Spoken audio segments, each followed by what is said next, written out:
Irulana y el Ogronte, un cuento de mucho miedo. Visto que este es un cuento de miedo, trata de un pueblo, de un ogronte y de una nena. El ogronte no tenía nombre, pero la nena sí. Algunos la llamaban Irenita y yo la llamo a mi modo, Irulana. Conviene empezar por el ogronte porque es lo más grande, lo más peludo y lo más peligroso de esta historia. No todos los pueblos tienen un ogronte, pero algunos tienen y este tenía. Cuando se terminaba la tarde y el sol se ponía rojo, porque en los cuentos también se ponen rojos los soles, la cabeza peluda del ogronte brillaba como la melena de un león inmenso, y la gente del pueblo sentía mucho miedo. La gente, en cuanto se despertaba a la mañana, pensaba: ¡ay, cómo habrá amanecido el Ogronte hoy!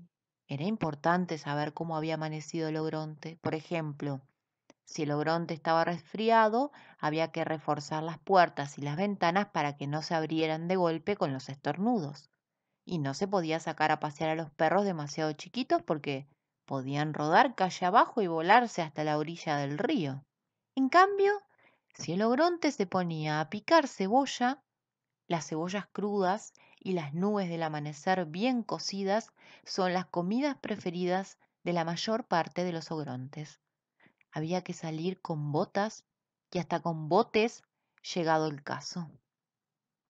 Si estaba contento y carcajeaba, había que guardar los floreros en los roperos para que no se cayeran al suelo con los temblores. Si se ponía a cantar, había que envolver con trapos los espejos y si estaba enojado, bueno, todos cuidaban mucho que el ogronte no se enojara. Siempre le decían: buenos días, señor ogronte, y buenas noches, señor ogronte, con muchísimo respeto. Y todas las tardes iban hasta el pie de la montaña y le dejaban canastos repletos de cebolla, vacas muy gordas y flores de colores raros. Y le hacían una gran torta para el día de su cumpleaños y le cantaban canciones para que se durmiese. Todo para que no se enojase. Pero igual, un día el ogronte se enojó. Se enojó porque sí, vaya uno a saber por qué se enojan los ogrontes. Se notó que se había enojado porque empezó a gritar y a rugir y a mover los brazos en el aire como un molino. Y porque sus dientes enormes, no se imaginan ustedes lo enormes y los filosos que son los dientes de los ogrontes enojados. Brillaban más que su melena del atardecer. El pueblo entero se arrugó de miedo a que lo comieran, porque ya se sabe que los ogrontes cuando se enojan se comen pueblos enteros, con sus casas, sus personas, sus calles y sus kioscos, y sus perros y las petuñas de sus jardines, y sus tarros de galletitas, y sus boletos capicúa, y sus estaciones con trenes y todo. La gente salió corriendo. Algunos iban con las orejas tapadas. Taparse las orejas no protegía del enojo del ogronte, pero al menos ayudaba a que sus rugidos molestasen menos. Pero yo dije al principio que este era el cuento de un pueblo, de un ogronte y de una nena. Ahí está la nena. ¿La ven? Es esa de rulitos en la cabeza, Irulana. Es la única que no corre. A mí no me pregunten por qué no corrió Irulana. Vaya uno a saber por qué no salen corriendo las irulanas cuando vienen los ogrontes. Los que contamos los cuentos no tenemos por qué saberlo todo. Y lo único que sé es que Irulana no corrió, sino que se sentó a esperar en un banquito. Tal vez era muy valiente, tal vez era un poco chiquita, tal vez estaba demasiado cansada. Se sentó en un banquito verde en una calle vacía. Todas las calles estaban vacías en ese pueblo. cuando se terminó la tarde y el sol se puso rojo, la cabeza peluda del ogronte brilló más que nunca. Los dientes brillaron más todavía y rugidos enormes sacudieron el suelo. Irulana tuvo miedo y más miedo tuvo cuando vio que el ogronte se empezaba a mover. ¡Ay! Ahora viene y se come al pueblo, pensó Irulana. Y efectivamente, no se olviden de que yo avisé que este era un cuento de miedo. En cuanto llegó la tarde, el ogronte empezó a comerse el pueblo. Ya sé que esto es terrible, pero ¿qué se le va a hacer? Así son los ogrontes. Empezó por el ferrocarril. Enroscaba las vías en un dedo y después las sorbía como si fueran tallarines. Masticaba las casas como si fueran turrones y de tanto en tanto les daba un mordisquito a 2 o 3 árboles que había arrancado de raíz y que llevaba como un manojo de apio en la mano. Miren, acá la dibujante se asustó tanto que dejó el dibujo sin terminar y salió corriendo. Fue haciendo arrolladitos con las calles y se las masticó despacio. La plaza la dobló en 4 con un panqueque y se lo comió con gusto. Seguramente era dulce.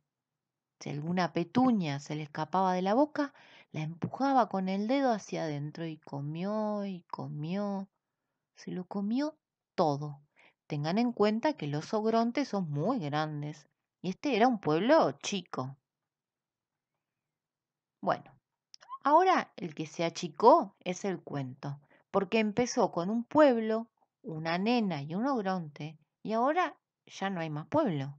No hay nada más que una nena y un ogronte. Y nada, pero nada más. Nada de nada.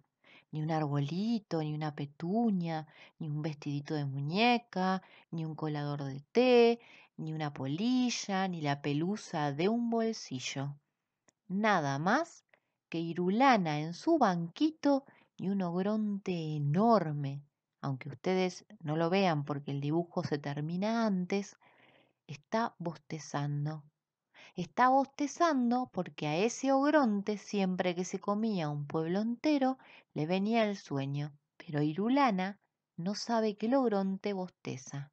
Tiene tanto miedo que cerró los ojos. El ogrón te da 1, 2, 3 pasos más y los pasos de los ogrontes llevan muy lejos. Y justo, cuando está por descubrir la Irulana en su banquito, se queda dormido. Acá en esta página está todo un poco movido porque el ogronte se quedó dormido de golpe y cayó al suelo haciendo muchísimo ruido. Ahí fue cuando Irulana abrió los ojos y lo vio. Parecía una montaña, pero seguramente era un ogronte porque las montañas no usan botas lustrosas ni cinturones de cuero. Y roncaba además como solo roncan los ogrontes.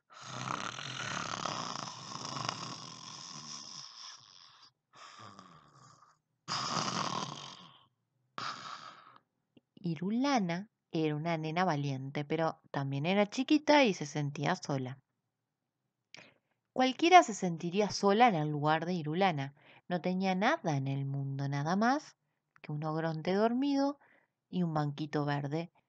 Y eso no es nada, es muy poquito. Sobre todo cuando el aire se pone negro y se viene la noche oscura. Oscura, pero oscura, oscura, oscurísima y oscura. La luna no había salido todavía y las estrellas estaban demasiado lejos.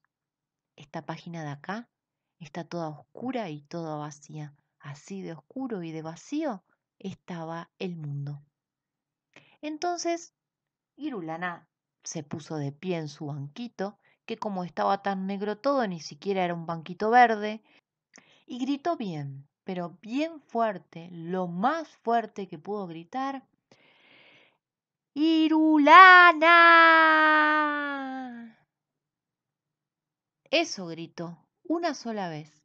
Y, aunque Irulana tenía una voz chiquitita, El nombre resonó muy fuerte en medio de lo oscuro y el nombre creció y creció la I, por ejemplo, tan flaquita que parecía se estiró muchísimo. No se quebró porque era una I muy fuerte y se convirtió en un hilo largo y fino que se enroscó alrededor del ogronte, de la cabeza del ogronte, de los pies del ogronte, de las manos del ogronte, de la panza inmensa donde estaba todo el pueblo. Y la R de Irulana se quedó sola en el aire, rugiendo de rabia, porque las R's rugen muy bien, mejor que nadie. Y la U se hundió en la tierra y cavó un pozo profundo, el más profundo del mundo. Y entonces la R, que rugía como una mariposa furiosa, hizo rodar al ogronte hasta el fondo de la tierra. En una de esas, ustedes ponen cara de no puede ser y se ríen y dicen que una palabra no puede hacer esas cosas. Y yo digo que sí puede. Prueben, si no, de decir una palabra importante, una sola, en medio de la noche oscura y al lado de un ogronte. La lana de Irulana se hizo un ovillo redondo y voló al cielo para tejer una luna. Hizo bien, porque entre una lana y una luna no hay tanta diferencia. Entonces la noche se iluminó. Aquí está, toda iluminada. Ahora sí se puede ver bien lo que pasa en este cuento. Hay un ogronte enterrado en un pozo muy profundo, tan profundo que casi ni se ve, que lo ataron como un matambre. Y hay una nena chiquita que mira la luna llena desde arriba de un banquito. Parece que no hubiera nada más, pero si miran bien, allá lejos, en el fondo de la hoja, hay un montón de gente que vuelve y si acercan la oreja al papel, tal vez oigan la música, porque traen guitarras, violines y panderetas. Vienen a fundar un pueblo. Y este cuento se termina más o menos como empieza. Había una vez un pueblo y una nena. Ogronte, en cambio, no había. Algunos pueblos tienen ogronte, pero este no tenía. Es un cuento un poco igual y un poco diferente. Eso sí, seguro, segurísimo que no es de miedo.